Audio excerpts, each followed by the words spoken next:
Check, check, mic check, microphone check, 1, 2, check, 1, 2, mic check, check, 1, 2, microphone check.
On. There we go. Brethren, ladies, and friends, if you begin making your way to your seats, we would appreciate it.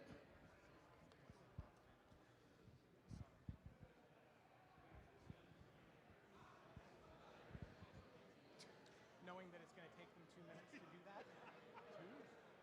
That was the first round. Yeah, more to go.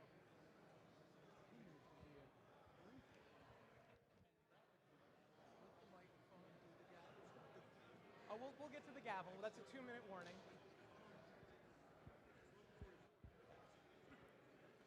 We'll crack the gavel at 11:45.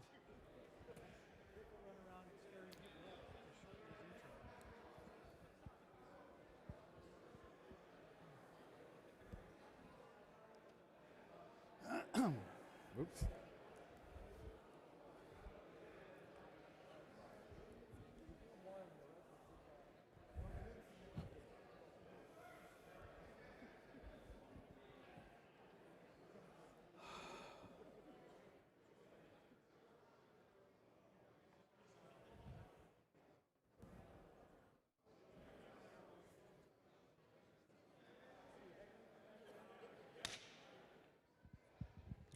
Brethren, ladies, and friends, if you would find your way to your seats so that we can begin on time today.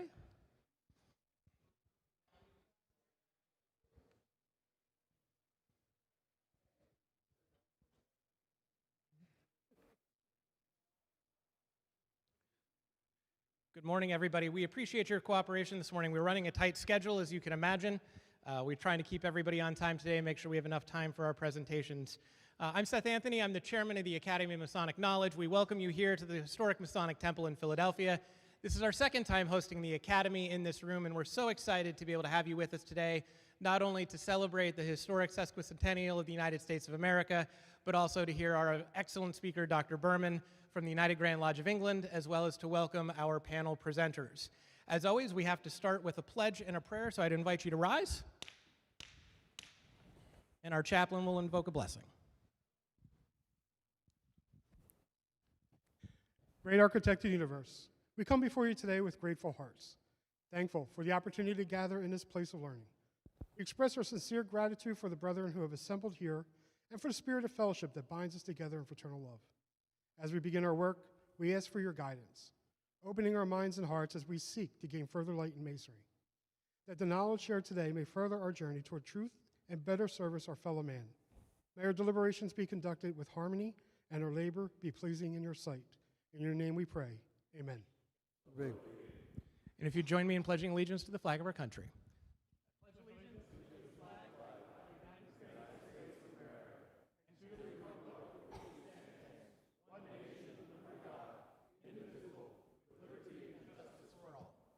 Thank you.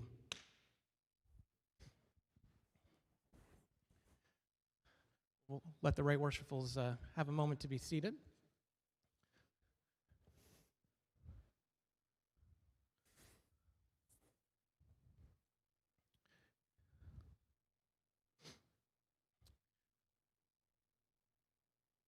While we're getting everybody seated, I'll take a moment to introduce the committee for the Academy of Masonic Knowledge that's with us today. We don't have the entire committee with us today just because of logistics, but we do have several folks who are here assisting in the work.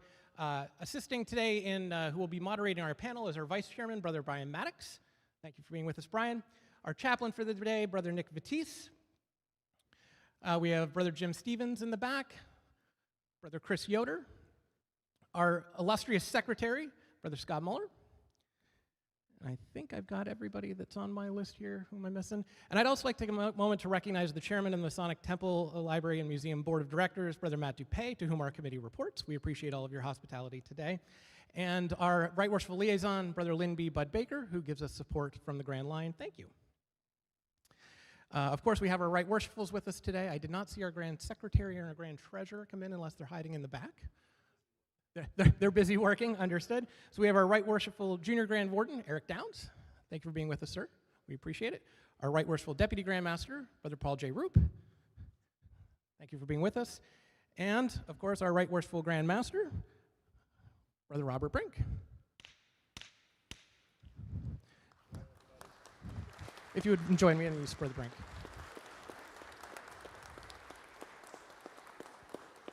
gavel is yours if you have any comments, and then we'll do a couple presentations. Good late morning, everybody. Yeah, have a seat. It's great to see so many people in this room. I'm excited about this. I've become friends with our speaker here, Brother Rick, and I'm really looking forward to what he has to say. He's an accomplished scholar on this topic, and I think it's going to be enlightening for everybody and very, very appropriate for America's 250th. So I hope you all enjoy it. I hope you all enjoy the rest of the events of the day, and we'll see you later. Thank you, Grandmaster. If you'd stay here for just one moment, we're going to do some presentations. Thank you, sir. We have one very exciting special presentation to make and then a couple of additionals. We have one level 3 Masonic scholar to present today, who I believe you know quite well. Brother Christopher Yoder, if you would approach as a level 3 new Masonic scholar, if you would receive Brother Yoder for his work.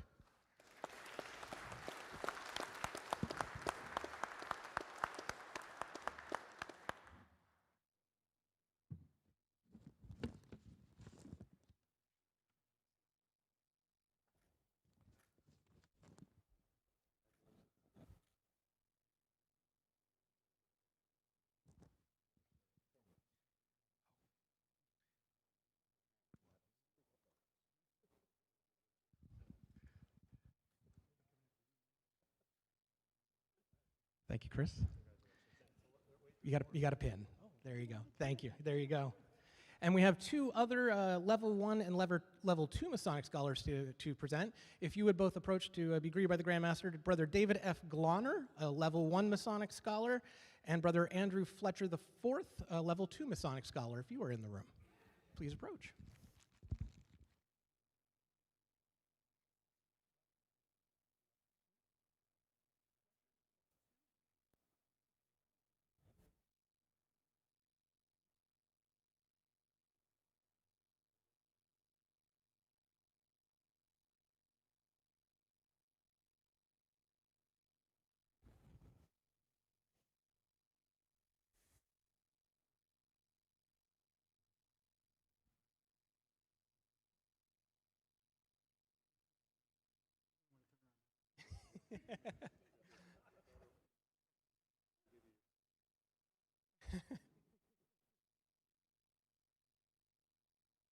Thank you.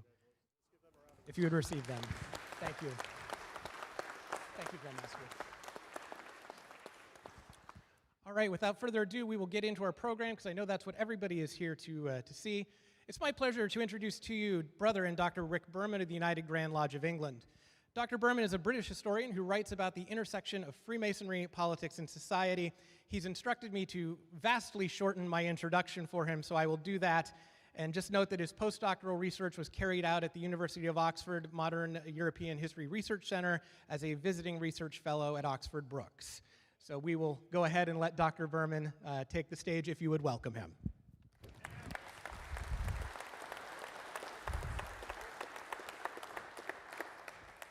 Thank you, Brother Seth, and Right Worshipful, thank you very much.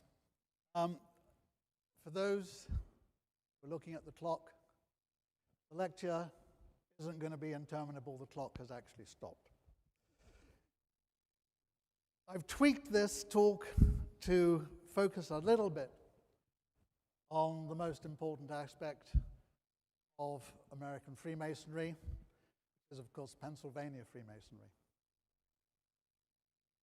We start with an introduction to Freemasonry. It's always a pleasure to see wives and partners here, and I think it's a good opportunity to explain why their husbands, why their partners do what they do. So let's look at how Masonry started. And it didn't start with the Babylonians or the ancient Egyptians. It started with the medieval religious guilds. These weren't operative, they were religious organizations, craft-based, and they existed for many hundreds of years, engaged in religious service and charity and in education. And then, change.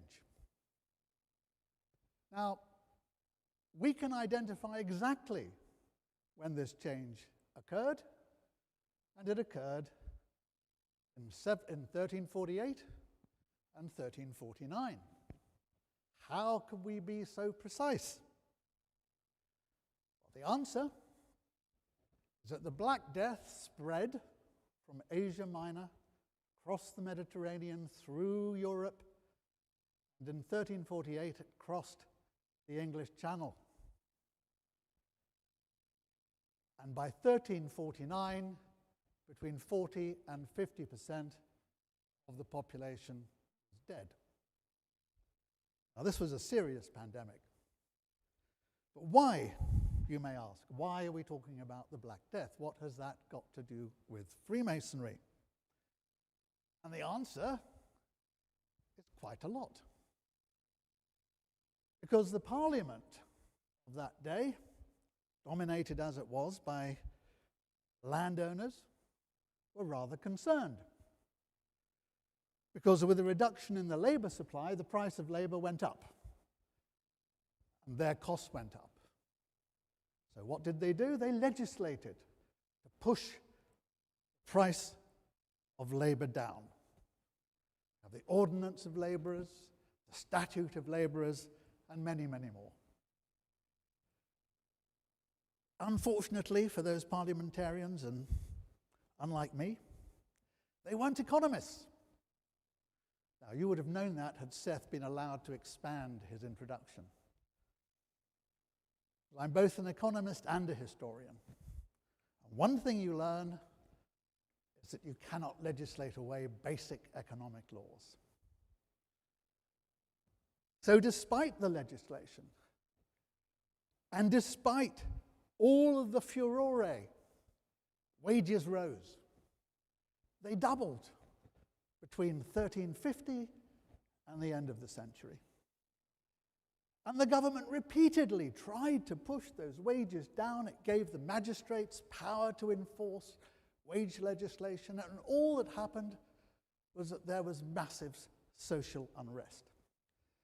And one of the best examples of that is the Peasants' Revolt in 1381. And here we see Richard II talking to his troops, and Wat Tyler, that poor little chap in the red jerkin, being slaughtered by Richard II's knights.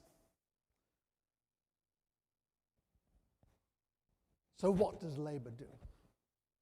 What do the craft guilds do? They organize. They form local trades unions. And these are designed to try and maintain the real increases in wages that they have had as a result of the Black Death.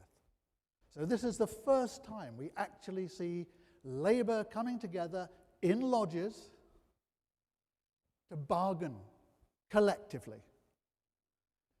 Now, you may say, what is the evidence for this? I always like to ask that question because I have an answer. The evidence for this comes in the old charges. And the first of these old charges is the Regius manuscript. It was discovered by a Dr. Halliwell. It's also known as the Halliwell manuscript, but he donated it to the king. And it went into the royal collection, hence the Regius manuscript, and is now in the British Library.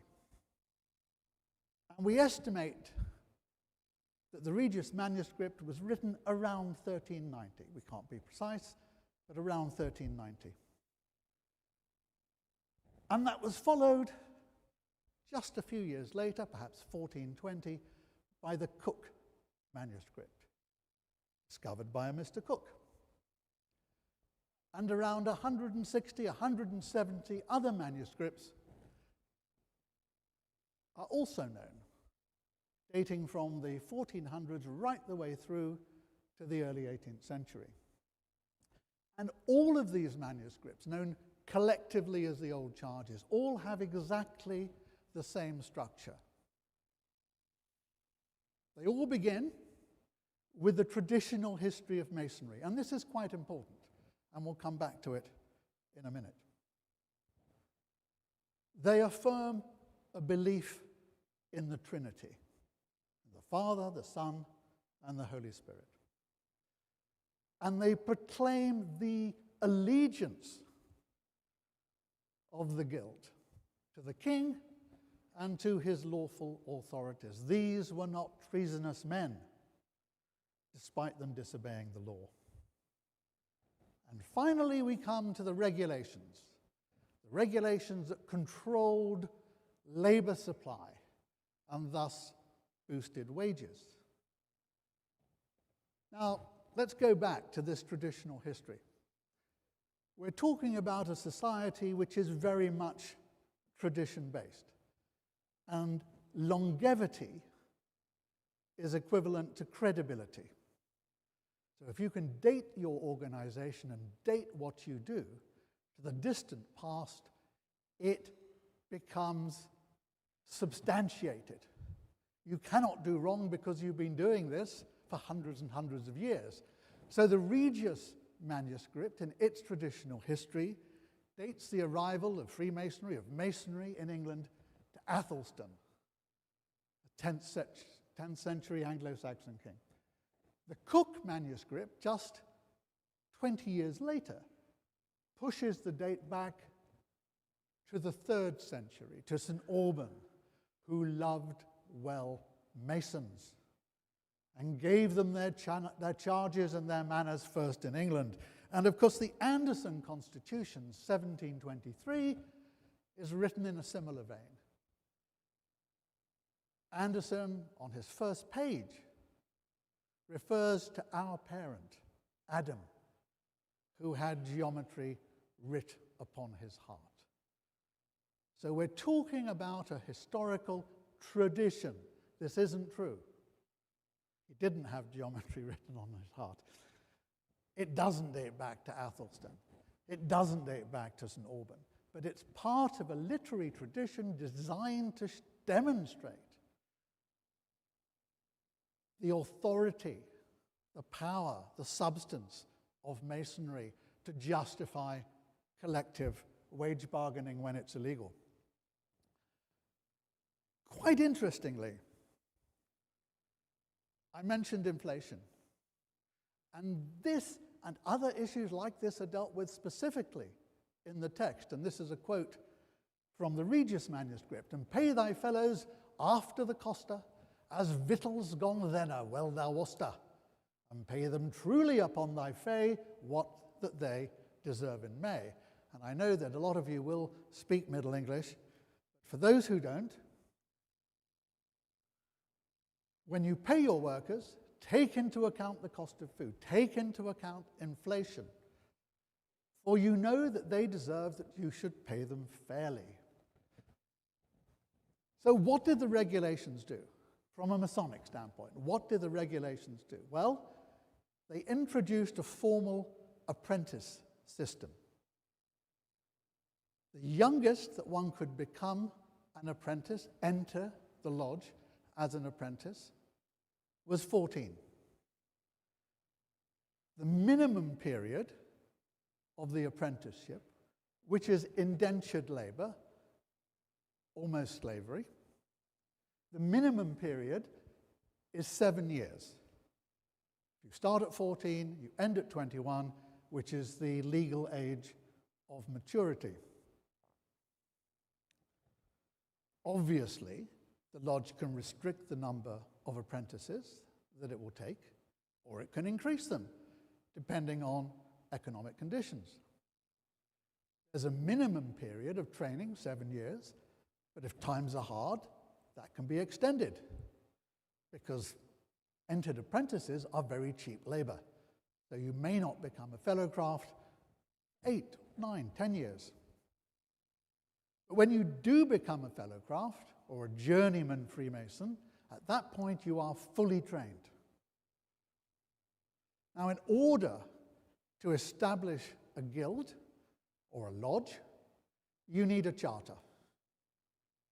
And the charter is granted by the local town or municipality or city, and they receive a fee for this.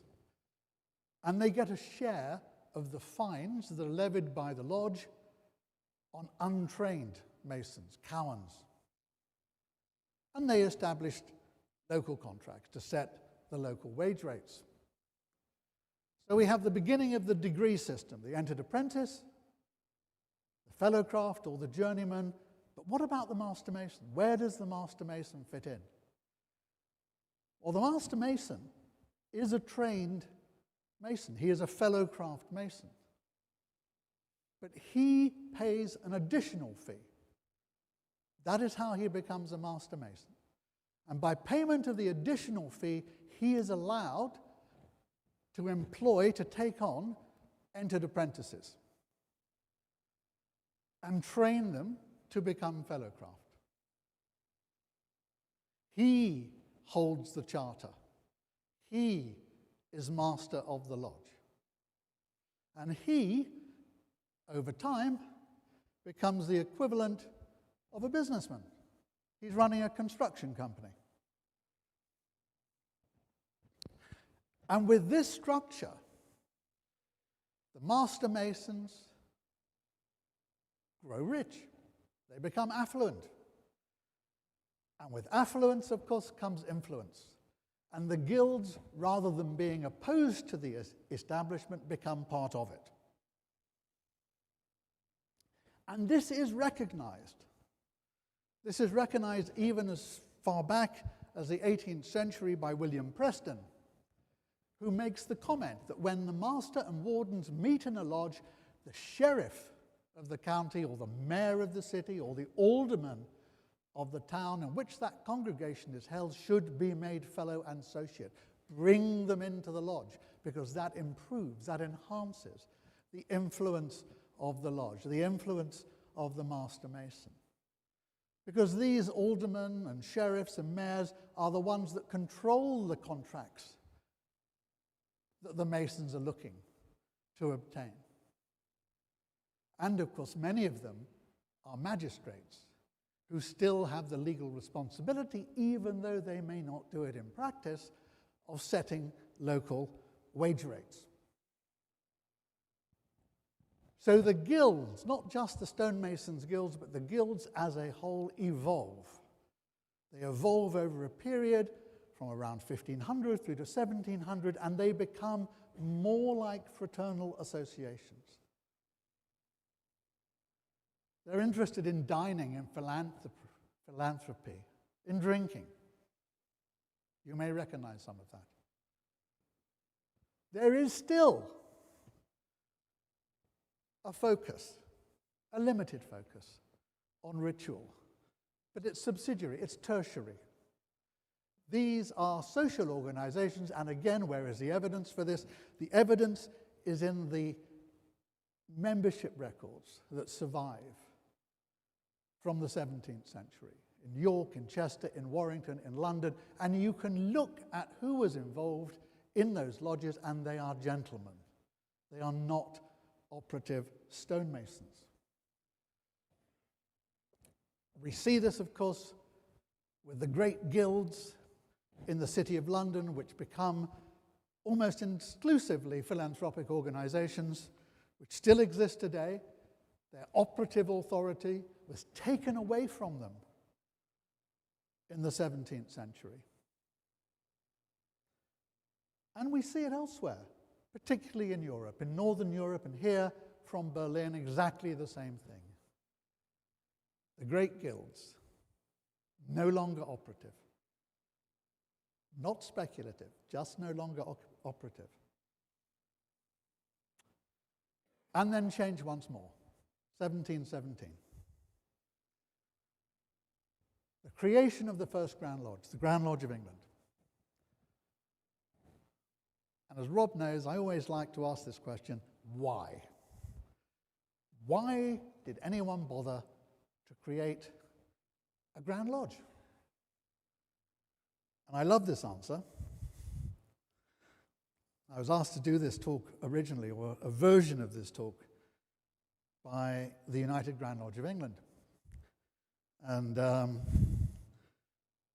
sent a draft in, and no one read it, but it was approved. So I can genuinely say that the United Grand Lodge of England is happy that I can talk about politics and religion in lodge in relation to Freemasonry. Maybe that's a slight exaggeration, but I like it anyway. So, politics and religion. What was happening at this time? Well, what was happening at the time was that Queen Anne, the last of the Stuart monarchs, had died, and she left no heirs. And there were two competing candidates for the English, Scottish, and Irish crowns. And the first of those was her half-brother, James Stuart, a Jacobite, a Catholic, the son of the exiled James II, who had been thrown out in the glorious revolution of 1688, a revolution followed by the passage of the Bill of Rights and the introduction of the constitutional monarchy, the first constitutional monarchy in the world, with William and Mary on the throne, succeeded by Queen Anne. Who was to follow? James Stuart? Well, James Stuart would sever the Hanoverian line. The alternative to James Stuart was Prince George of Hanover, the closest Protestant relative to Queen Anne. And the English Parliament had passed a law stating that the only monarch that could sit on the English throne would be a Protestant successor to James I. England did not want to have another Catholic king. England did not want to have a king subject to the rule of Rome. So the threat was that if James Stuart were to become king, cast George I from the throne, reverse the freedoms set out in the Bill of Rights, alter the concept of constitutional monarchy, destroy the British establishment's political capital, its financial wealth, and threaten the many tens of thousands of French Protestant refugees, Huguenots, who had found sanctuary in England, sanctuary from near genocidal persecution in France.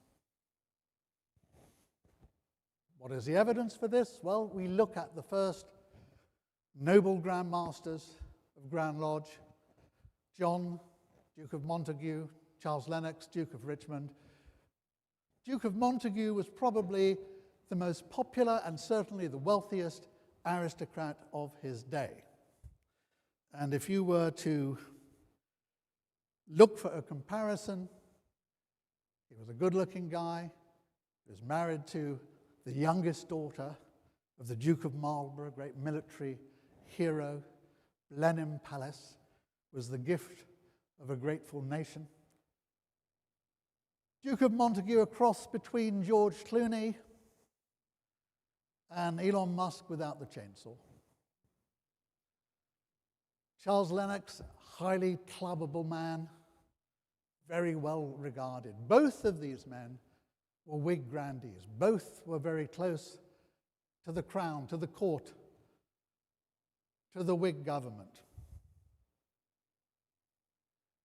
And if we look at others who were involved with the development of Grand Lodge, we see one figure in particular, Jean Theophilus Desaguliers, a quintessential Huguenot émigré, an incredibly bright individual, a Newtonian scientist, educated at Oxford, fellow of the Royal Society, and a champion of Enlightenment principles. Why was this so important to the Huguenots? I mentioned earlier they had suffered persecution in France. There are many, many examples of this, but perhaps one of the best is the St. Bartholomew's Day massacre, 1572. An estimated 50,000 to 80,000 Huguenots were slaughtered, which would be a huge number in any context, but look at the population size at that time, even huger.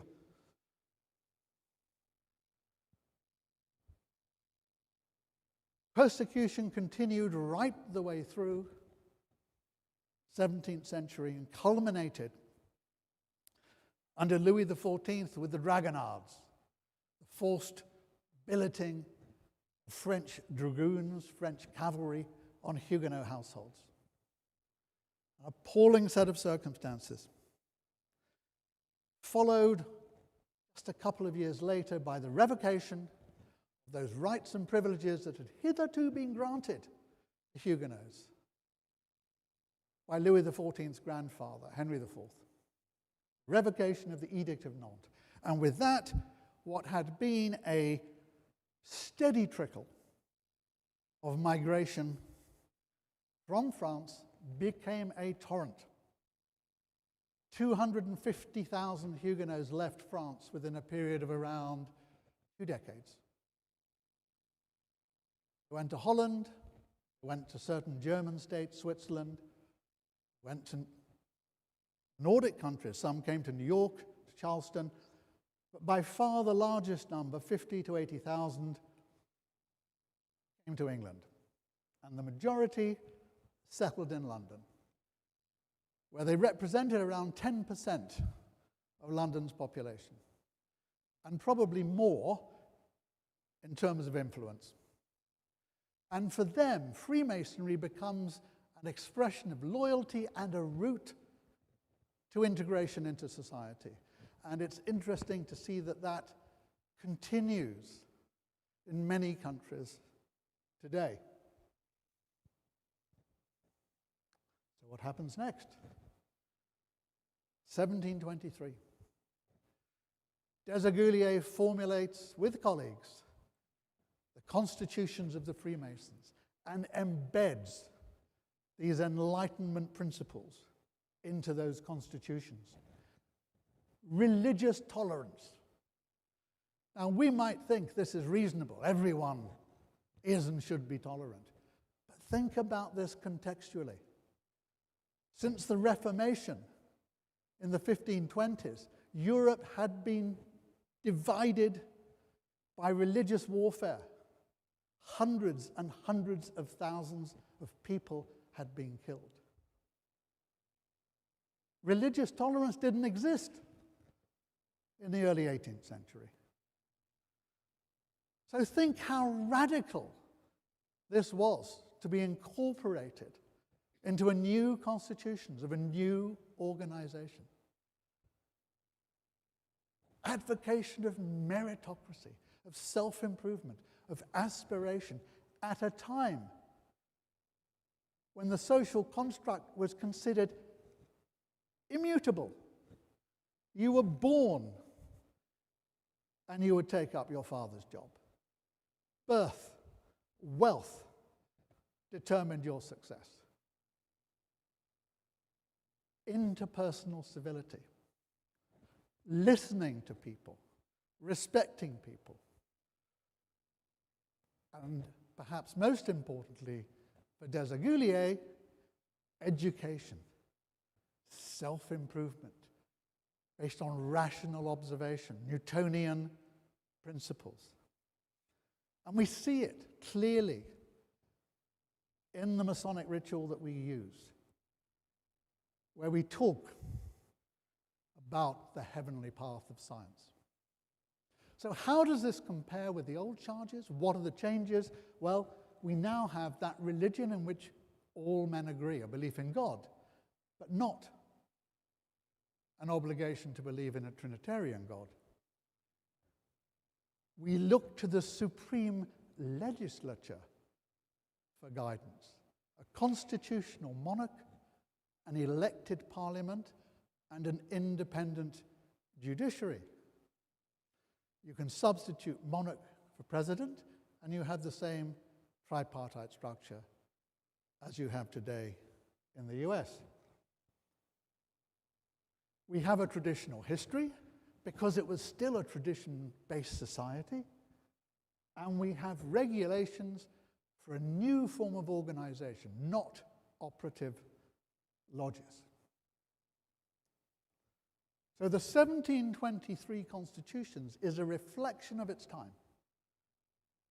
It contains principles that follow through from the glorious revolution of 1688, the introduction of a constitutional monarchy, the Bill of Rights to give basic rights, and the philosophy of men such as John Locke and Baron Montesquieu, whose thoughts are embedded in both the Declaration of Independence and the US Constitutions. And this is one of my favorite parts of John Locke's treatise on governments. And when people have said, we will submit and be governed by laws made by such men and in such form, nobody else can say other men shall make laws for them, nor can they be bound by any laws but such as are enacted by those whom they have chosen and authorized to make laws for them. Absolutely central to the Declaration of Independence. And we look at the charges. Religious tolerance. A Mason is obliged to obey the moral law. But though in ancient times Masons were charged in every country to be of the religion of that country, yet it is now thought more expedient only to oblige them to that religion in which all men agree. To be good men and true, men of honor and honesty, by whatever denominations or persuasions they shall choose. Political tolerance. A Mason is a peaceable subject, never to be concerned in plots or conspiracies. But if a brother is a rebel against the state, then despite that, provided he does not commit a criminal act, that is insufficient to expel him from the lodge. And why is that the case? We go back to the first charge, because Masonry becomes the center and the union and the means of conciliating friendship, persons that might otherwise have remained at a perpetual distance. This is politics, political tolerance, aspiration. Members of a lodge are good and true men, freeborn and of mature age. Preferment amongst Masons is grounded on real worth, not birth, personal merit only. Masonic regulations introduce majority rule, elected officials, national governance, formal written constitutions. It was part of an ideology based on meritocracy and aspiration, egalitarianism amongst men. And in America in particular, this is a quote from Margaret Jacob, it did ultimately tilt the lodges in the direction of being schools for government, inculcating principles for a more Republican politics. A social atmosphere within which the new ideas of the age, religious toleration, literacy, scientific literacy, and intellect were the criterion of excellence.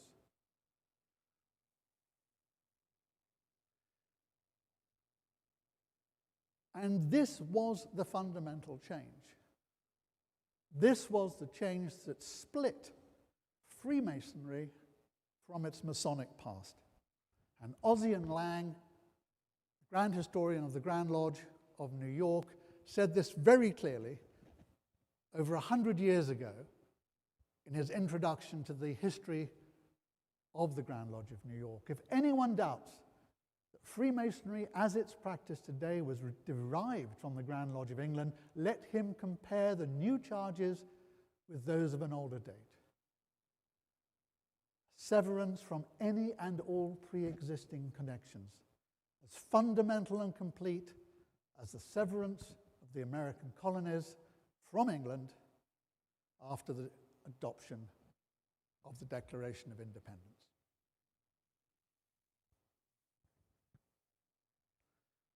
Philadelphia. I was going to say a few words this evening, but I'm incorporating them into this talk. Philadelphia, Pennsylvania, probably the most important influence on the development of American Freemasonry. Obviously, the Freemasonry of the Grand Lodge of England had established outposts first in Philadelphia in 1730, then in Boston, in Charleston, in Savannah, and elsewhere in the 13 colonies. And the Freemasonry that existed at that time in those places was for the wealthy, was for the elites. It was not an organization that was open to or accessible by working men, no matter how aspirational. But that changed. It changed in the 1750s, and it changed as a result of Irish and London Irish migration to America. And that was the introduction of ancient Freemasonry, the Freemasonry that still is practiced here in Pennsylvania. It was a Freemasonry that was developed principally by one man using the foundations that were set out in the 1723 constitutions, but developing it further to make it more accessible, socially accessible, and make it a more mutually supportive organization. And this migration that drove these changes to Freemasonry was not the same. It was not the same as that in the 19th and 20th centuries. 19th and 20th centuries, we see vast Irish migration, millions of Irish, principally Southern Irish, fleeing famine. In the 18th century, it is different.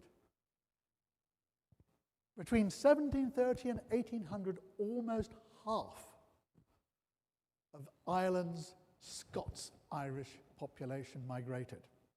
The Ulster Irish, Scots Presbyterians. Why did they leave? Well, yes, they didn't have the vote. Yes, they were still subject to famine. But they left for economic opportunity.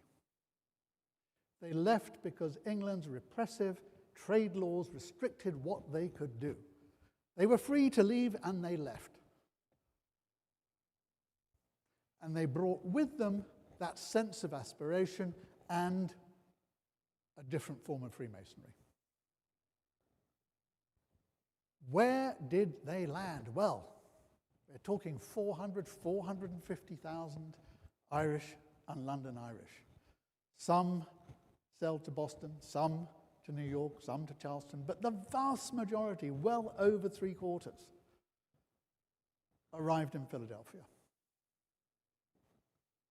And it was that influx that drove Lodge Number 4, Modern's Lodge Number 4, to petition the Ancients' Grand Lodge in London for permission to establish a provincial Grand Lodge. And that was granted. And within a decade, Modern's Freemasonry in Pennsylvania had been subsumed by the Ancients. William Allen was replaced by William Ball. But they didn't just stay in Pennsylvania. They moved south and they moved west. Western Pennsylvania, western Virginia, and southwest along the great wagon trails, principally to the Piedmont. Very fertile area between the Fall Line and the Appalachians. And from there, over the Blue Ridge Mountains, into Kentucky, into Tennessee, into Ohio. And the evidence is in the lodges that are established on the wagon trails, going southwest and then west. I love this picture. It's the Blue Ridge Mountains in Tennessee. Modern Freemasonry was for the elites. And many of the elites were loyalists. Ancient Freemasonry, broadly adopted by the newcomers and by many of those involved in the War of Independence. It became identified with patriotism, and perhaps most obviously so in the case of George Washington. initiated into an ancient lodge in Fredericksburg, Virginia. And Freemasonry, which is this compendium, this compilation of moderns and ancients extended to a broader social audience with enhanced mutuality, this Freemasonry becomes embedded literally into the key edifices of America. George Washington setting the foundation stone for the Capitol building. Paul Revere, Grandmaster of Masons in Massachusetts, setting the foundation stone for the Capitol building in Boston. And General William R. Davey, Grandmaster of Masons. Oops. I'm stepping on it. Not only am I stepping on it, but it's fallen off.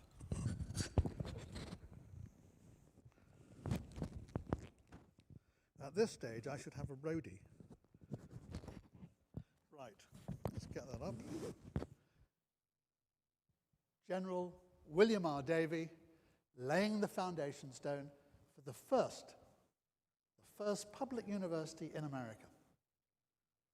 Not the private universities of Harvard, Yale, William and Mary, the first public university in America, funded by Masons. Chapel Hill, UNC, an organization that obviously still exists today. And if you look at UNC's colors, what are they? They're Master Masons, blue and white. And if you look at the original buildings at UNC, you will see a three-sided square, open to the north and with a well in the middle representing the altar. So Freemasonry offered social inclusion, an opportunity for self-improvement, a model for local and national governance, mutual support, enlightenment precepts, fraternal bonds, and a far more spiritual form of ritual. Ideas again reflected in the Declaration of Independence. And you know this, but I still like reading it. All men are created equal. They are endowed by their Creator with certain unalienable rights. That among these are life, liberty, and the pursuit of happiness. Governments are instituted among men deriving their powers from the consent of the governed. Democracy is laid out by John Locke and as reflected in the regulations of the 1723 constitutions. Masonry remains the center and union, the means of conciliating true friendship. Doesn't matter what your religion is. Doesn't matter what your political views are. Doesn't matter what your station in life is.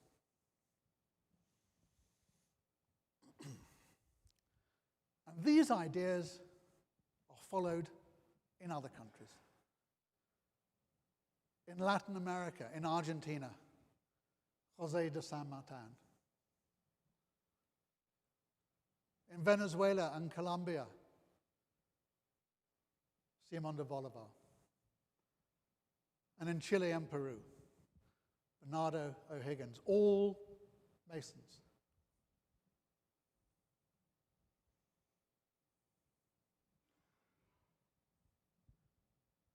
What made Masonry a success? Relevance, leadership, morality, aspiration, and fraternalism. Thank you very much.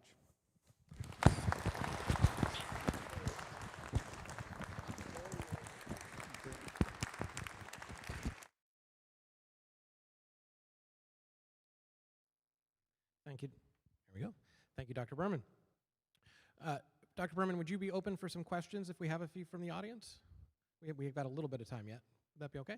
We've got a little bit of time, about 10 minutes left. I'll be happy to bring the microphone to anybody who has questions that they would be interested in asking. If you would rise, I'll bring you the microphone.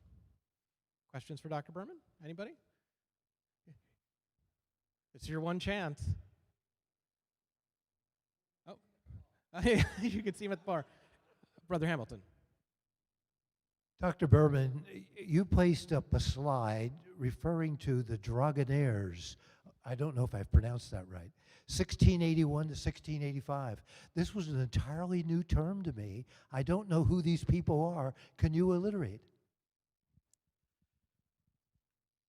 So the Dragonards, the billeting of French troops, the government saying, I want these cavalrymen to be billeted in this house that is owned by a Huguenot family. Now, on the surface, that might sound fine. Hey, let's put up a soldier for a while. The reality of this is the door gets kicked in, the soldiers march in, anything of value gets stolen, anything they like might get raped, and if you resist, you might get murdered. That was the Dragonards. And bear in mind that if you left France without permission, you would be executed or you would be sent to the galleys, you would be imprisoned. So you think about the courage of those who left France. 250,000 out of a mere 750,000 Huguenots who were left. A third of the Huguenot population fled. Those too ill, too old, had to stay. But those who could left. And that was one of the principal reasons why. Thank you. Grandmaster? Did I cut somebody off? No. Rick, I have a question for you, and it's related to some activities we have later today. We'll be at Independence Hall, and you mentioned the Declaration of Independence. We all know that some of the signers of the Declaration were Freemasons, some of them very famous Freemasons. But it would be interesting for me to understand. We know some of the principles in the Declaration were Masonic. There's just no doubt about it. To what extent, you know, if you had a scale from 1 to 100, what percentage of what's in the Declaration do you believe was truly Masonic inspired, and what was inspired from other ways? Because all those men were not Masons. And by the way, if you answer this correctly, I'll tell them not to give the extra thorough frisking when we go to Independence Hall. I think it's important to appreciate that these Enlightenment ideas were part of an intellectual movement that began in the late 17th century and the early 18th century. John Locke in the final quarter of the 17th century, and men like Baron Montesquieu in the first quarter of the 18th. So we're seeing these ideas come into being. Now, many intellectuals at that time, members of the elites, would embrace these ideas. They would see them as philosophically cutting edge. And to that extent, one could argue that Masonry played no role. But that would be wrong. Masonry acted as a vector for the transmission of the ideas.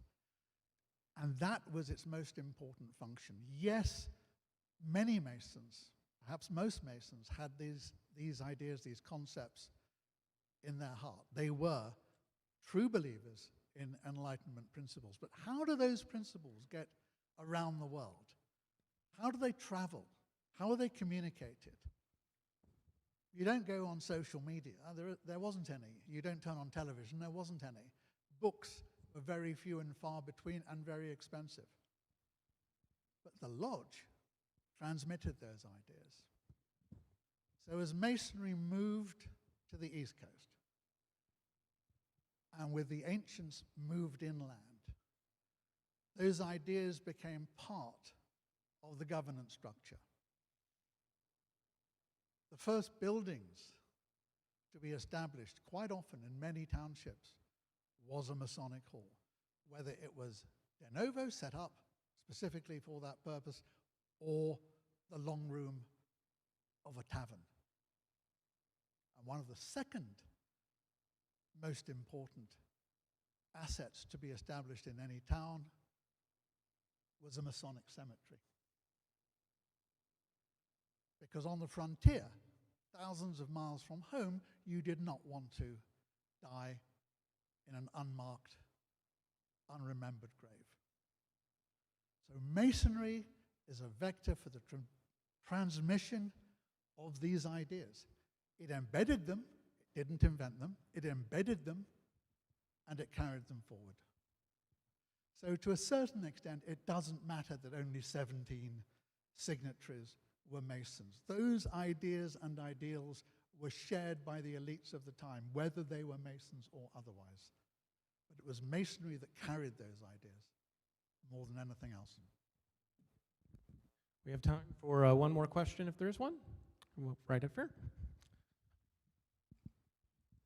Rick, I'm wondering, almost the converse of what you were just saying. There's a historian, Roe Sweet. She wrote the history of the Royal Society of Antiquaries, and she thought that Freemasonry also served that people with influential ideas wanted to affiliate to find wealthy patrons. Because, as you say, they could get books published and get their ideas. I'm wondering if your research has uncovered any of those connections. That is absolutely correct. It's not just among antiquaries. You see it in many other fields. So the introduction of music to a lodge was a form of patronage to the musicians. The development of Masonic theatre was a form of patronage to the actors. And if you look later on in the 18th century, if you look to Vienna in particular, highly elite lodges populated by princes, dukes, very affluent merchants, what do? They bring their musicians into the lodge to play courtly music, and they make their musicians Masons, because otherwise they couldn't be in the lodge. So the most obvious example, of course, Mozart. But there were many, many others. So yes, Masonry in the 1720s, 1730s, 1740s in particular in England and elsewhere, to a much later date, very elitist and very much a source of patronage. So she's absolutely right. Thank you, Dr. Berman. If you would once again greet Dr. Berman and thank him for his time today. Thank you.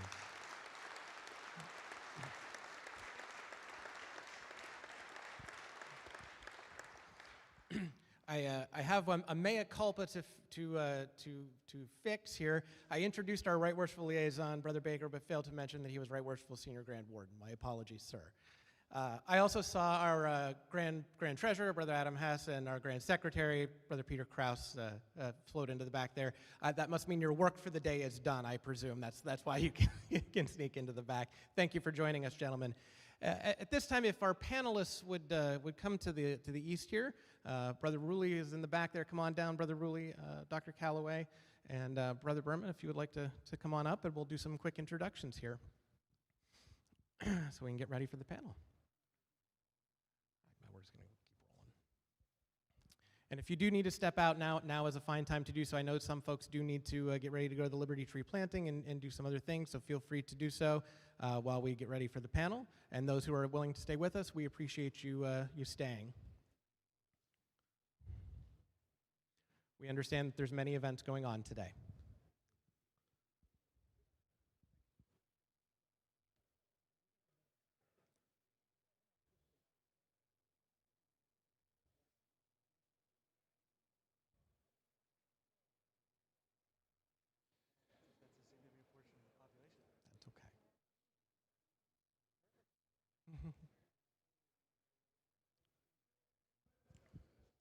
You're welcome to come more to the front of the room if you like during this portion of the program. Sure. Scott can sign it for you as secretary. Yes. I'll let Scott sign it.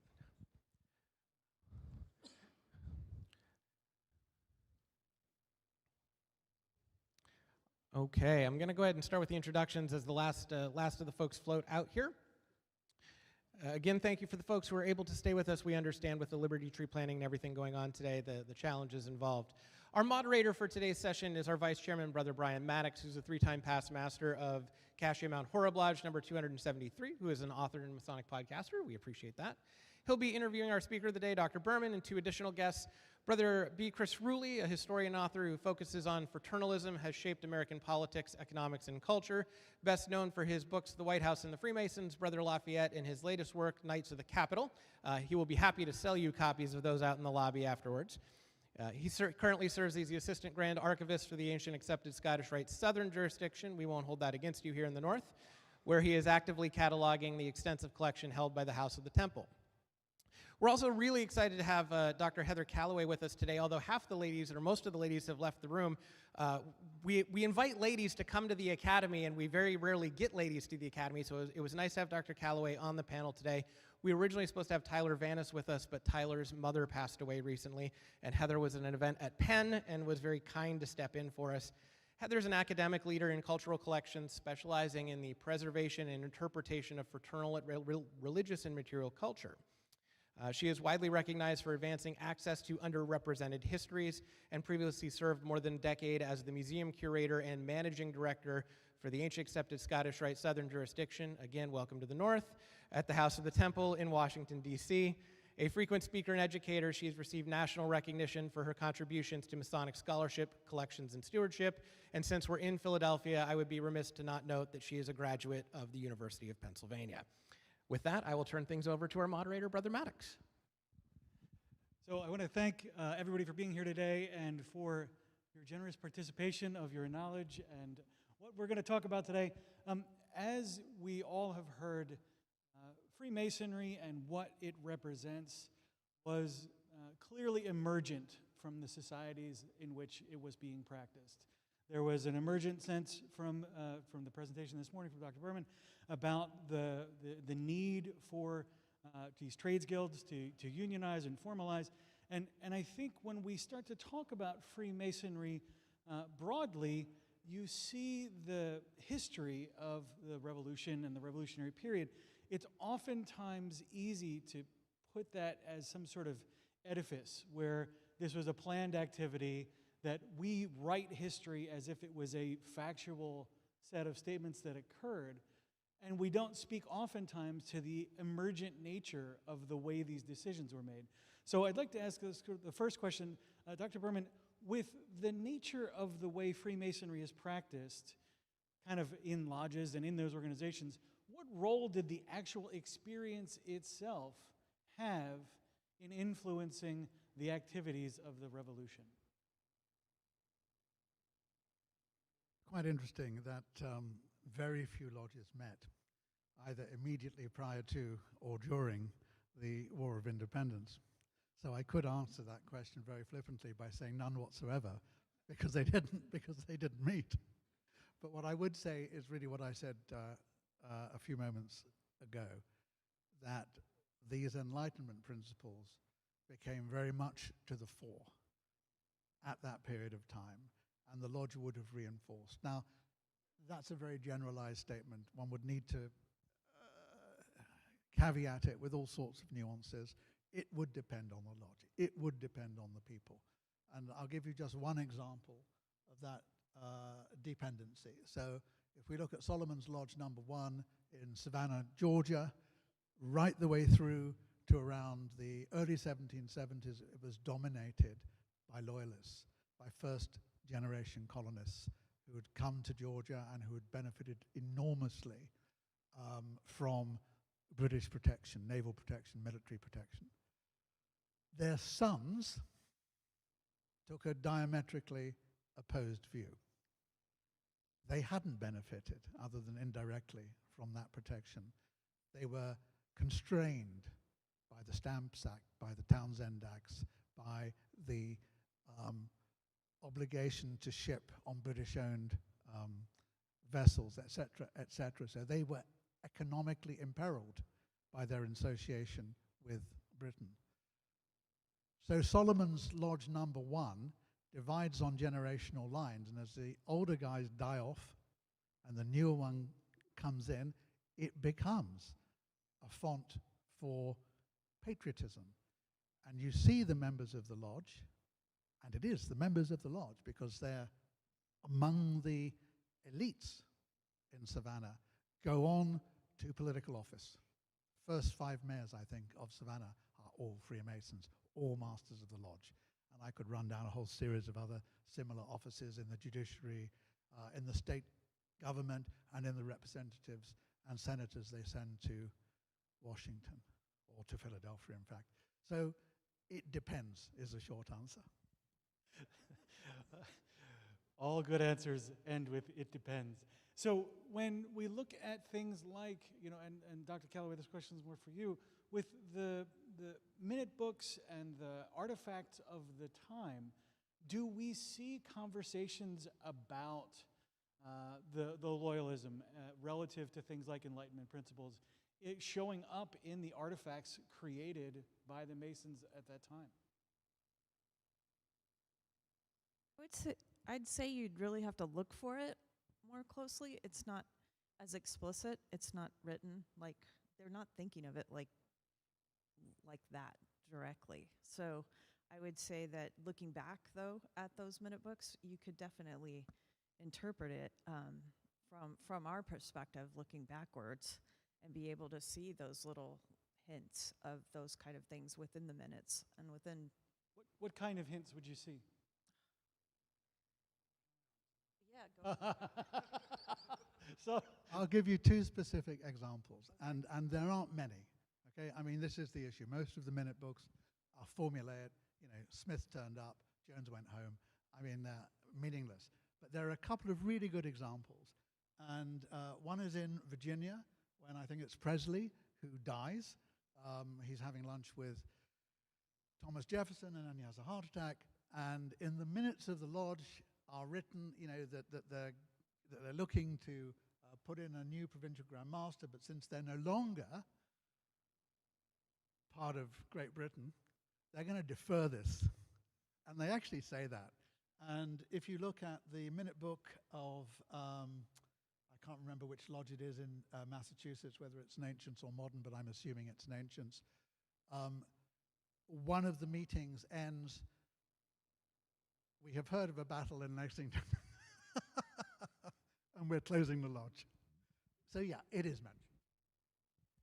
May I add to that? Yeah, there in Boston as well. I believe it's St. John's Lodge. They mentioned that the meeting was closed early due to issues related to the Boston or the Tea Party or tea.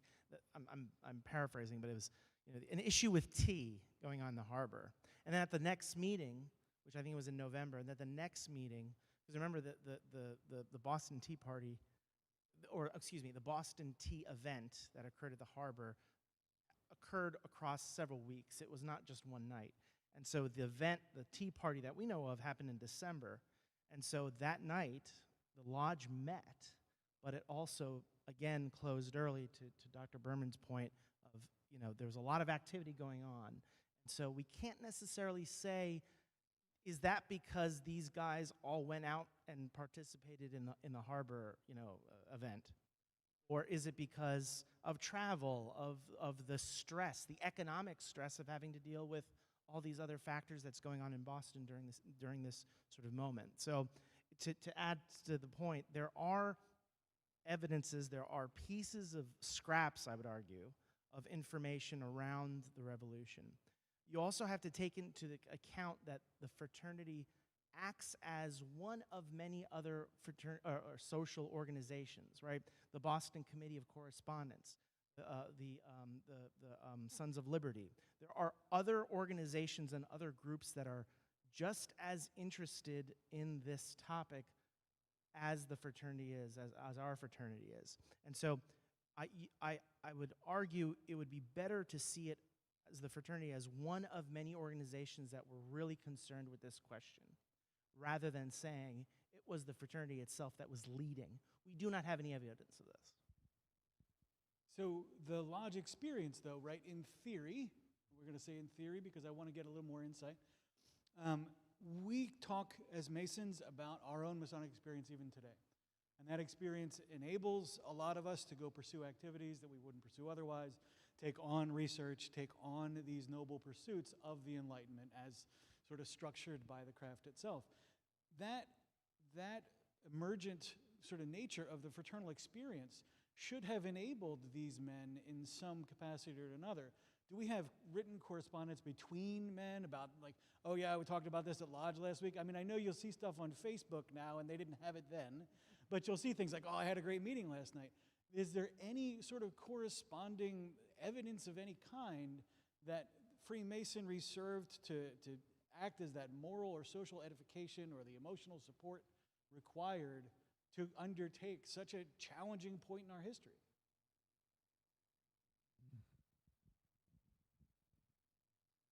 So I'm going to caveat this with a couple of things. First of all, different countries and different lodges have different levels of spirituality and different forms of engagement. So let us just use an American example. If you're part of a strict observance lodge, you're going to have a far more involved and a very different experience to, you know, a guy coming in after work somewhere in the Midwest, not to denigrate in any way the Midwest. I love the Midwest. Similarly, in Northern Europe and Southern Europe, you have completely different approaches. Now I'm going to go off at a tangent. What you do get, quite interestingly, is evidence of how a Masonic lodge is used. And again, I can give a couple of examples because I quite like these. So there's one example where Desagoulier is going to give a talk in a lodge in France. Obviously, he's fluent in French, and the master of the lodge, the Duke of Richmond, is also fluent in French and actually is a French aristocrat. And they're opening a lodge in Paris, whose purposes are at least in part diplomatic. And there's correspondence from the Duke of Richmond's secretary and friend to the Duke reporting on a conversation with Desagoulier, at which Desagoulier explains exactly what he's going to do, the language that he's going to use, and the purpose of using that language to make it more attractive to his audience. So he wants to engage them. He wants to involve them much more. So he's modifying the ritual and the form and the delivery to achieve exactly that. So that's one example. It's a tangible example, written evidence. It's not in the lodge minutes, obviously. It's not in the lodge minutes. Right. But there are other examples where people are talking about what happened in lodge. And because I study it, these are diplomatic and espionage examples that people are actually looking to gain intelligence, and then they feed that intelligence back. So yeah, many examples, but perhaps not exactly what you're looking for. No, very helpful. If I may, there's right now I'm working on, and I just submitted it to the publisher, so I'm feeling a lot better about myself right now, but I'm working on cataloging all the Masonic activities associated with Congress. Meetings, membership, all the sort of the full swath from the early Stamp Act Congresses and the early Congresses, the Albany Congress, all the way to what we have now. And one of the things that I was struck by was, especially in the early Congresses, how similar they are in function to how a Masonic lodge operates. Now, that's actually quite practical. The lodges operated on the parliamentary type of system. And so when you look at a 17 or an 18, 1790X, 94 proceeding of Congress, and you look at a lodge, perhaps that meets close by, you'll see the same things. You'll see a register of who participated, a list of actions that they took. You'll see, how they voted. What you won't get is debate. What you won't get is discussion. What you won't get are the sort of things that we take for granted now, because now on video, there's transcriptions, and so they sort of operate the same way. So to me, to answer the question of, well, why don't we have those records? Why don't they mention it in lodge meetings? It's also partially a function of how the culture was at the time, that they considered that beyond the scope of necessary to publish in print, even though it's extremely important. You would think that these discussions would be important. And so what researchers like Dr. Rick and Dr. Calloway and I have to figure out is we use other sources like diaries, like letters of correspondence, to figure out and to triangulate. That's what we do. I mean, the history of George Washington, or Washington himself, the individual and the Freemason, comes from a study of his letters, of his diary. It does not come from his, his thoughts. He didn't write books on why he did the things he did. Thomas Jefferson sort of did that, but Washington did not. And so we sort of had to find a way to triangulate. And that answers really the question of why these lodges are not effectively telling us this information. It was part of the culture at the time. Yeah.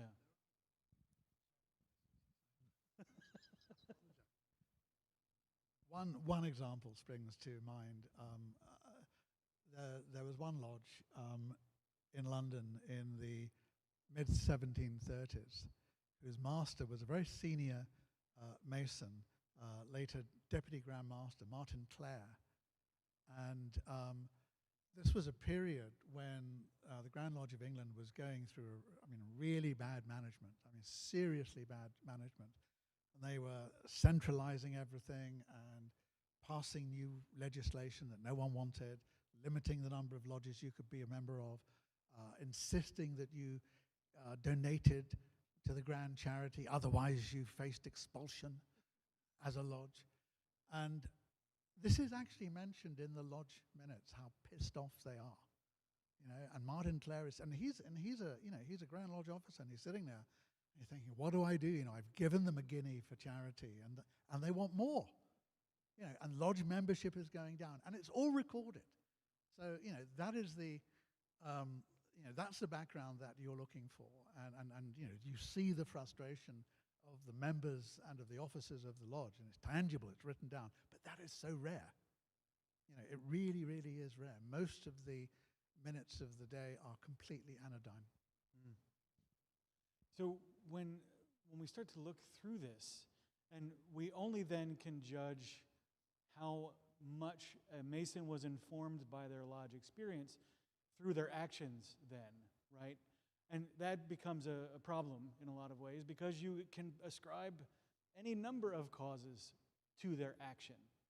So while we can reconcile that Freemasonry was sort of philosophically important at some level, how that then turned into a codified approach to behavior, particularly the way it's sort of edified today, seems like there was a period of time where it sort of solidified. Freemasonry solidified and stopped changing, stopped evolving and being that emergent experience, and started to be what we may have today, if we're being candid about it, is a much more structurally rigid approach and does not sort of flex with the environment. So how do we reconcile that sort of early super adaptive social organization, that fraternity, to what we have today, which doesn't have that same level of sort of social influence and certainly adaptability?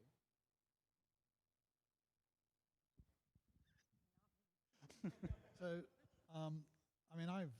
I've looked at this, and you're absolutely right. If you take the US as a case in point, but also I think if you take the British Isles, you look at a solidity in ritual and in structure. And in the US, this comes in with Preston Webb, where the ritual suddenly becomes codified. And not only does it become codified, but it comes codified to the extent that it's unquestionable. So whereas in the past it was an evolving form of ritual, there was no fixed ritual. When Preston says this is the ritual, it wasn't the ritual. There were many rituals, and that was one of them. There were many Freemasonries, and that was one of them.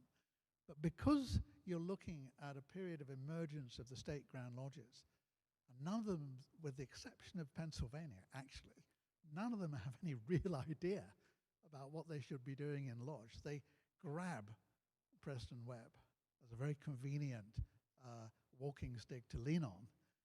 And rather than say, okay, this is a temporary exercise, it gets embedded. It's extraordinary, and I shouldn't say this, but I find it extraordinary that in some state Grand Lodges, not only is the ritual literally, set in stone, but it's only available to Grand Officers, and it's only available in cipher.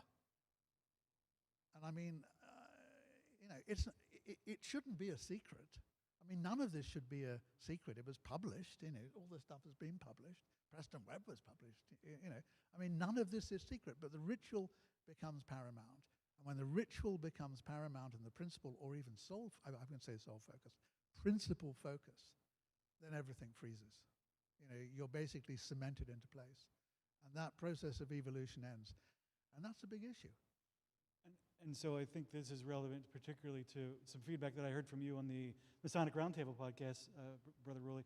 When you look at political involvement as well, it seems as if the lodge became much like we wear pins today. It became a pin, a relationship that you wore as an indicator that you believed or behaved a certain way, much more than a domain of practice or a workshop of becoming a better person or what have you. And in that sort of context, you see this rise, and I saw your presentation, with the number of people involved in politics, and then the subsequent decline as I think the Enlightenment focus kind of fell off of a lot of the craft. It became a lot more performative rather than productive, let's say. So when you look at the political involvement in the craft, how has that changed over time as well? Because, I mean, you'll look around today and the number of politicians that represent themselves as Freemasons is obviously quite low. There was a rise and a fall of that. What do you attribute that to, and how did the lodges sort of participate? I think in working on my book on Lafayette, when his return back to the United States in 1824, 1825, one of the consequences of doing that research was, what I identified was, that there is no set date when American Masonry transforms into American Masonry. And Rick here's, obviously, Dr. Berman here's a scholar on many of these aspects, and so he can certainly chime in. But there seems to be a period of early, what we call federal history, early federal period of American history, where American Masonry becomes American Masonry, or continental, as certain individuals like to call it. It happens as part of this. There's this momentum that drives the fraternity, the American fraternity, into this period, and it's seen through Lafayette's tour. Lafayette's tour is, in fact, one of the best, I would argue, one of the most public examples of how the fraternity existed at that time in 1824, 1825. Because wherever Lafayette went, there was a Masonic activity. And it was an opportunity for the Grand Lodge, the Grandmaster, representatives of whatever lodge, to come out and talk about the fraternity. You may not see it in Masonic proceedings, but you'll see it in newspapers, because they had reporters traveling around the country and Masons attending Masonic meetings and lodge meetings. And they took notes and transcribed all their speeches. So what we see is the birth of American Freemasonry in the American sense, not, the War of American Independence severed a lot of ties, political ties. And it was then about 2 or 3 decades to where the fraternity finally figured out what it wanted to do. It establishes these set standards for ritual. It demarcated where the Grand Lodge of New York will be versus the Grand Lodge of Pennsylvania. In Congress in 1820, one of the leading figures of the United States, Henry Clay, sends out a notice to all the congressional members of Congress who are Masons. We have a notice. It's in the local newspaper of record that says if you are a Mason in Congress or a Mason visiting the District of Columbia at the time, please join us for a meeting at the Capitol in the Senate to talk about forming a United Grand Lodge of the United States. So there was this momentum and effort throughout the United States to figure out what is American Freemasonry going to look like. And what you'll notice in those first couple of decades, because I did it, I went through every single congressman. I went through every single congressional record. I can tell you, I think I'm one of the few Americans that can tell you now how many congressmen actually served, or Masons have served in Congress. And what you'll notice is in the first couple of decades, about 20% of members of the House of Representatives were Freemasons. The number in the Senate, the higher office, right? These more established representatives. These are the folks that, when they formed the government, they said the higher office is going to be the Senate where more of the duties of Congress will be. That number is in the 60s or 70s. It fluctuates, obviously, over time, but 60 to 70% of the Masons in the Senate, 60% of the congressmen in the Senate were Masons. It nosedives after or during, 1830, during the Morgan Affair, sort of makes sense. It nosedives, but you then see it gradually rise. And so, to me, when someone or brother asks, when does American Freemasonry start? I say it's somewhere around the 1800s, and then we really see it bloom around the 1820s. It takes 2 decades. Please.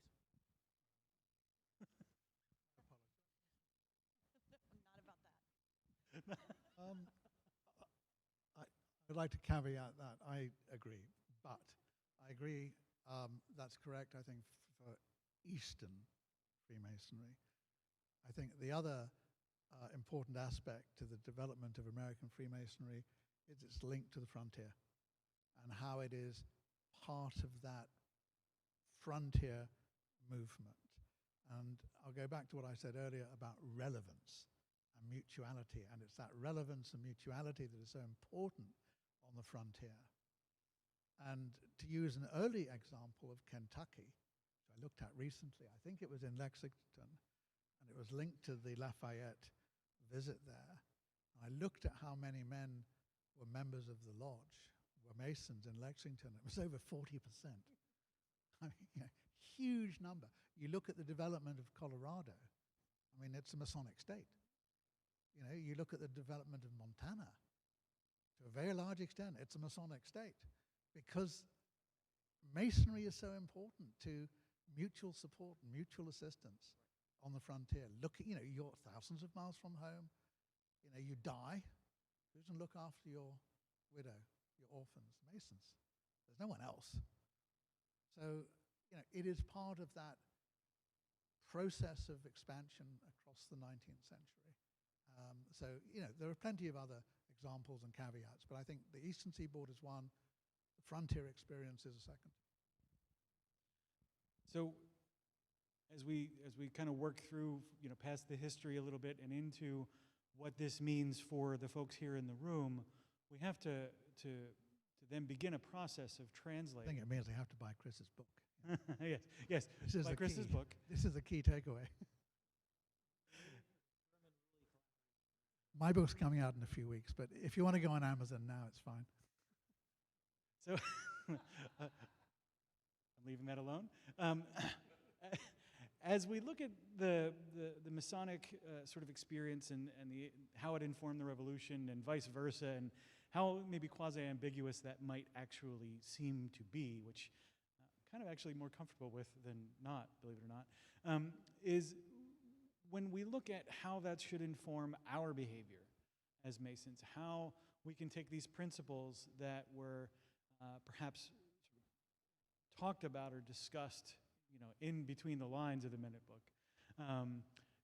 We now have this obligation, we've all taken this obligation to carry this mission forward fraternally. And I think when we look at what that really means and represents, because the structure is so solidified, we're going to have to sort of strategically adapt to how Freemasonry exercises its capacities and influence in creating, this Enlightenment kind of mindset in the current population, which is clearly in need of it.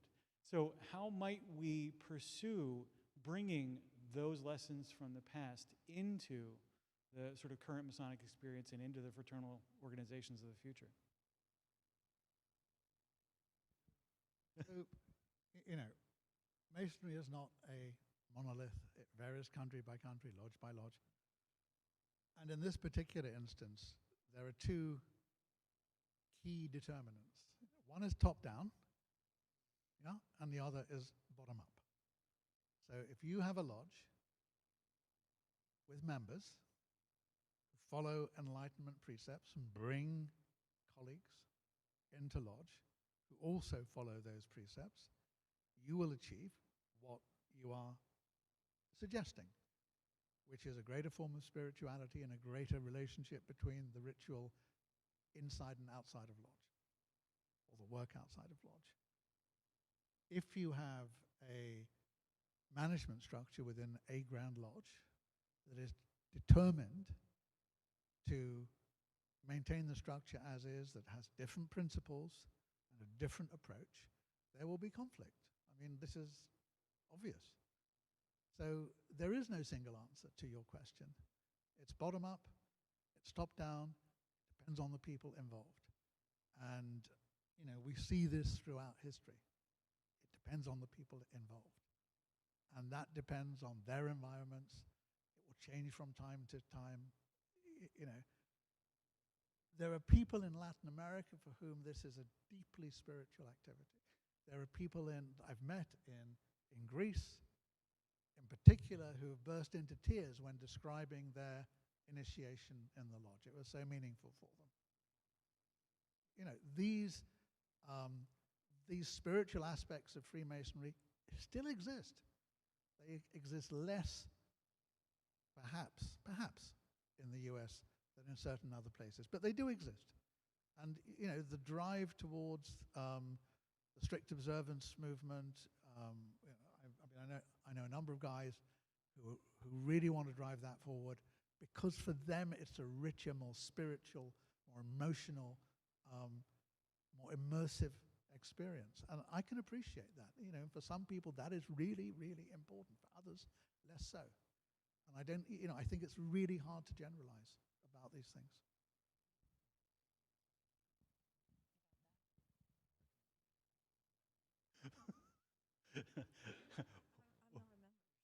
No. Oh, okay. I think you know a lot about Freemasonry. Let me tell you. I'm going to preface this by saying I like to always think of it from from a retrospective look. So to me, I sort of say, if you want to know how to engage, one must always look back. I have to see what they did before, what has been happened in the past, right? Use precedent as your function of how to act. To me, the fraternity is not a secret society. That's the end of the statement. It's not a secret society. The fraternity has not been a secret society for at least its operations in the United States. What is the definition of a secret society? Its members and its activities are clandestine. In other words, we do not know who they are, and we do not know what they've done. Tell me a secret society that publishes in its newspapers a record of their activities. They travel. St. John's Lodge traveled for their, St. John's feast in so-and-so, and they had a procession, and Masons had banners and aprons and all the ephemera. So tell me a secret society that publishes its proceedings yearly and distributes those to institutions and other Grand Lodges and other, tell me a secret society that commits to establishing charitable works and Masonic homes and all these types of insurance organizations after the Civil War.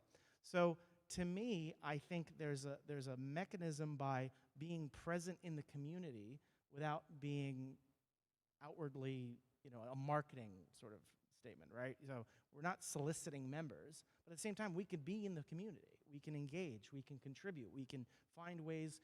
And by the way, if you don't know how to do it, take a look at the older records from 1800. Take a look at the newspaper records. Take a look at the books that were written about the fraternity back then, and you'll find it. And in fact, some of the best records on what the fraternity was doing, ironically, take a look at what the anti-Masons were telling people in the United States what they were doing. Oh my goodness, these Masons are funding a university, and they're investing all this money into educating the community. What are they educating on? Who cares about that? But figure out what they were doing, and then you'll see how to be more engaged in the public. That's my suggestion.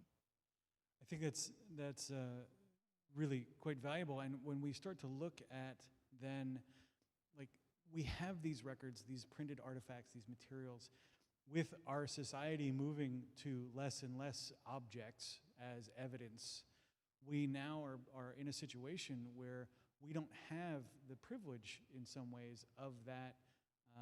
We have a problem because historically, right, the artifacts that have survived survived for at least some, in theory, some sort of reason, right? They're valuable, they indicate something, they have something of value to say. Right now, every Facebook post is archived forever, and it's hard to tell which is what's important and how do we keep that record.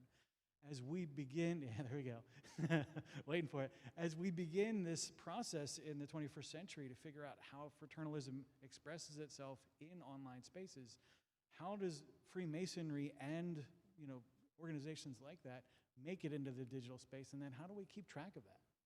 Well, and how are you taking your minutes right now?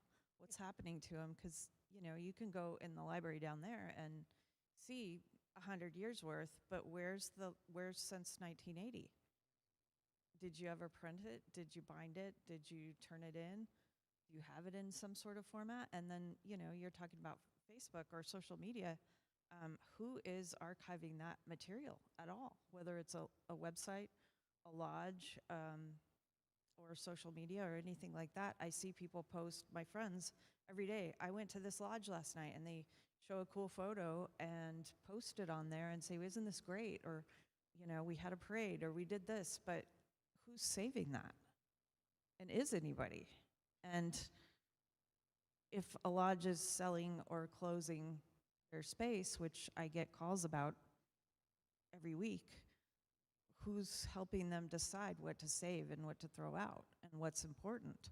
And somebody 100 years ago made that choice too. We decided 100 years ago, okay, these are the cool things that this lodge wants to save, and that's the only way we're able to look back and say, this is what happened when Lafayette traveled the country, only because we're able to piece those little bits together from the newspaper, the minute book, the this and that. And we need to really think about what we're doing right now to this past 50 years, just my lifetime, and say, how are we recording and then passing that on to my kids and their kids? Yeah. As we start to wrap this up, I want to ask one question, and I'll give each of you a chance to answer. When you look at the sort of Masonic experiment over time and the virtues that it professes and the behaviors it's attempting to influence in its members, would you suggest that as of today, the Masonic experiment so far has been a success?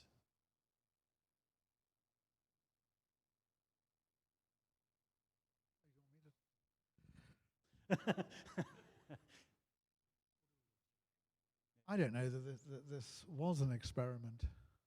I mean, the great experiment was America, was the United States. That's the great experiment. Masonry, I don't think has ever been an experiment. For those who took it over and remolded it in the second and third decades of the 18th century, it wasn't an experiment. It was a drive to promote philosophical principles. For those who managed the ancient Grand Lodge, it was a drive to create a clear divide between the moderns and the ancients by focusing on different aspects of ritual, royal arch, within the lodge versus without the lodge, mutuality, accessibility versus exclusivity. For those in the 19th century, it was an instrument of empire, at least British Freemasonry was, English, Scottish. Irish Freemasonry was an instrument of empire. America's an instrument, in my view at least, of mutual support on the frontier, etc., etc. So I don't think it's an experiment. It is a product of its time, of its age, of its participants. It's not an experiment, not in the way that a new constitution was here in the US.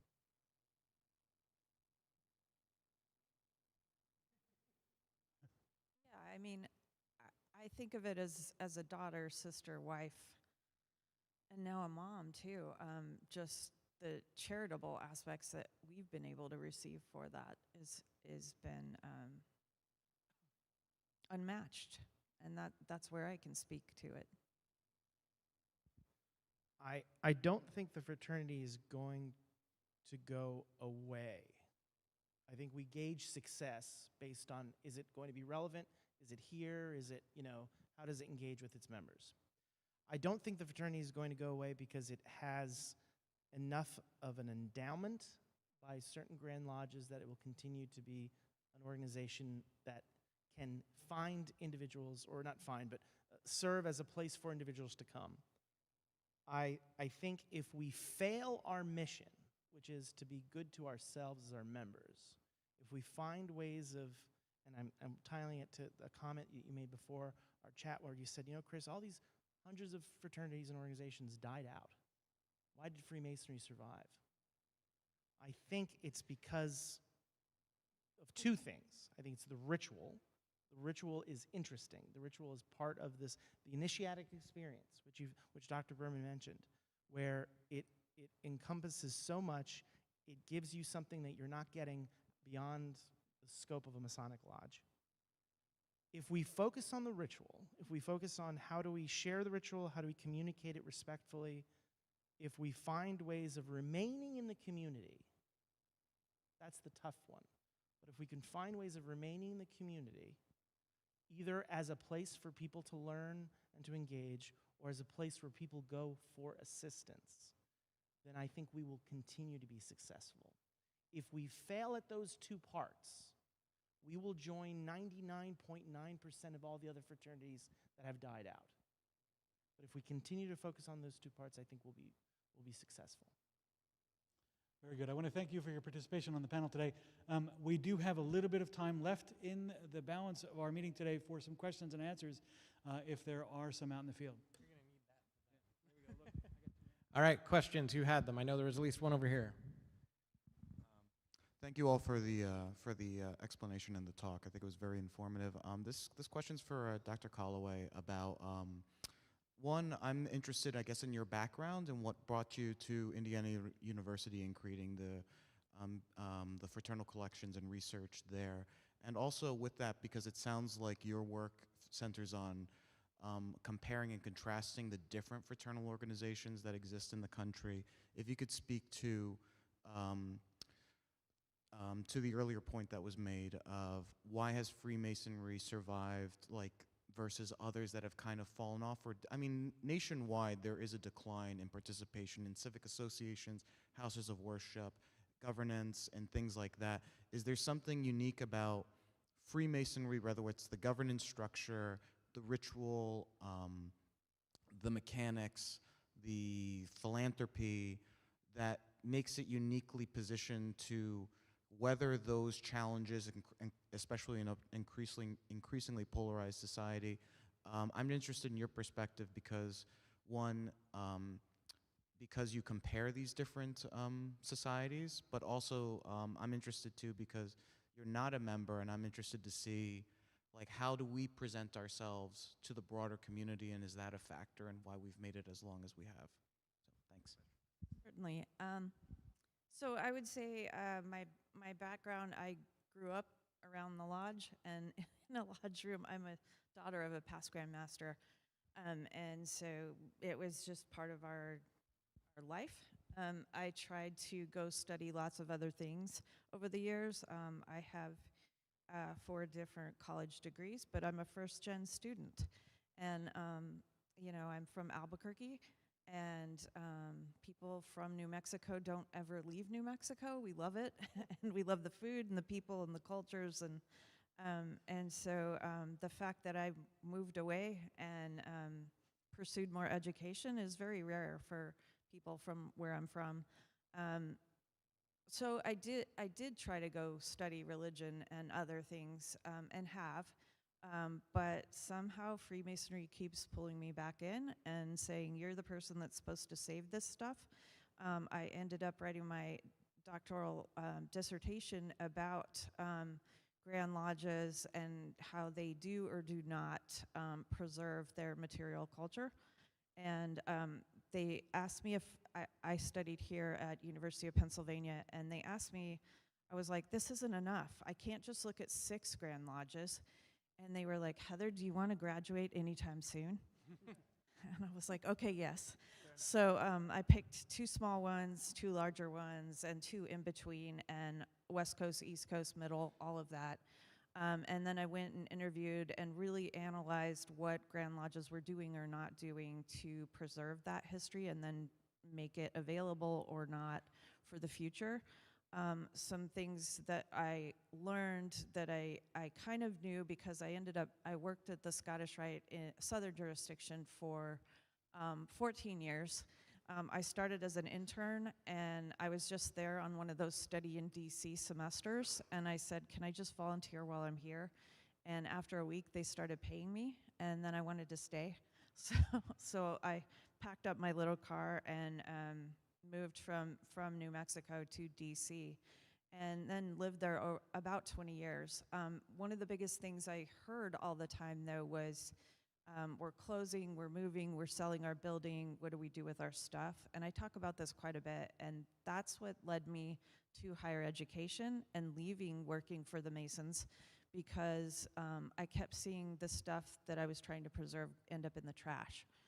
And it was devastating and heartbreaking. And so I created at IU the Center for Fraternal Collections and Research, specifically calling it fraternal because I wanted to capture all those other underrepresented histories. Obviously, in my dissertation research, I found that, you know, a place like New York or Pennsylvania or California are mostly attempting to save their history, but many of the others can't. They don't have the staff, the money, the time, the resources, the space, things like that. And so when the St. Louis Scottish Rite goes up for sale, where's that stuff going? I just got a call a couple months ago about Oakland.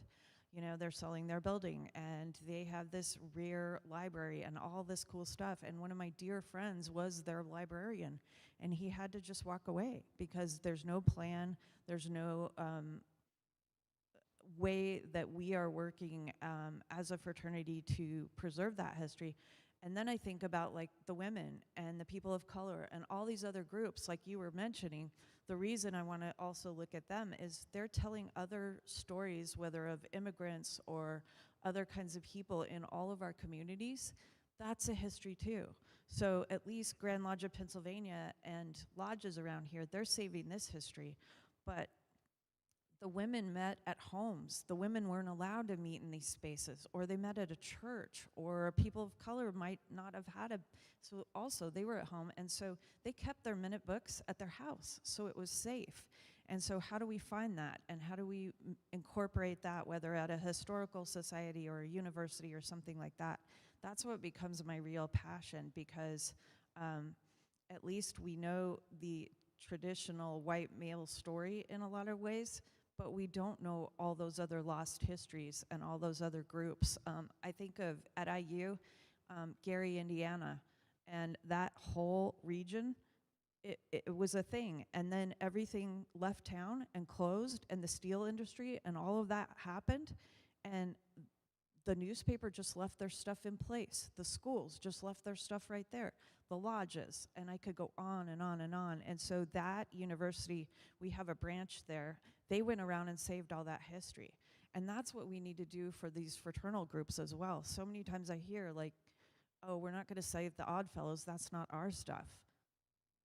But it's the story of Philly, and it's the story of New York City, and it's the story of, I could name all those other towns. I know that's not exactly what you asked, but I think that's why we've got to also think about all those other fraternal groups as well. Other questions? Raise your hand, I'll be happy to bring it to you. Anybody? Very good. Well, we certainly appreciate everybody's time. Brother Maddox, thank you for your skills today in moderating. If you like Brother Maddox's style, you can listen to his podcast. I'm sure he would be very, very appreciative of that. To our panelists, thank you so very much for your time today. Brother Rulli is slinging some books outside. He would be happy to talk to you about those. Brother Berman, again, thank you so very much for coming across the pond, and Dr. Calloway for pinch hitting today in the absence of Tyler Vanis. If you would greet them and thank them for their time today.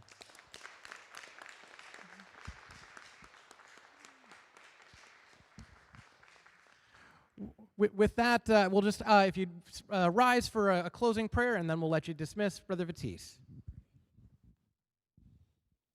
Great architect of the universe, we offer our thanks for allowing us to meet this day and perform thy work. We ask your special blessing upon all those who labored behind the scenes to make today possible, and to thank you for the wisdom shared by our speaker. As we depart, we ask that you watch over us while we continue the festivities and enjoy the company of our brethren.